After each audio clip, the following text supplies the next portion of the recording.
భగవన్నామస్మరణను మించినటువంటి రక్షణ సాధనమే లేదండి.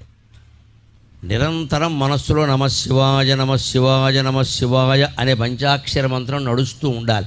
దీనికి ఎవరో గురువుగారు ఉపదేశం చేయాలి, చంద్రగ్రహణం రావాలి, సూర్యగ్రహణం రావాలి, ఈ చేదస్తాలన్నీ పక్కనట్టండి.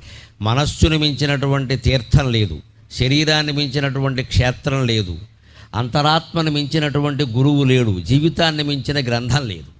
అందరికీ ఇదే ఉపదేశం అనుకోండి. హాయిగా నమశివాయ నమశివాయ నమశివాయ.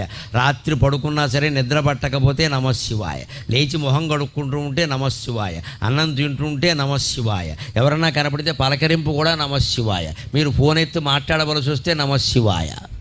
ఇంత ఇదిగా భగవన్నామాన్ని మనం సొంతం చేసుకుంటే అన్ని రకాల పాపాలు కాదు, సకల కర్మలు నశించిపోతాయి. అన్ని కర్మఫలాలు పోయి జ్ఞానం పొంది మోక్షం పొందుతాం, ఎప్పుడూ ఆనందంగా ఉంటాం. భగవన్నామస్మరణ అంత గొప్పది. అలా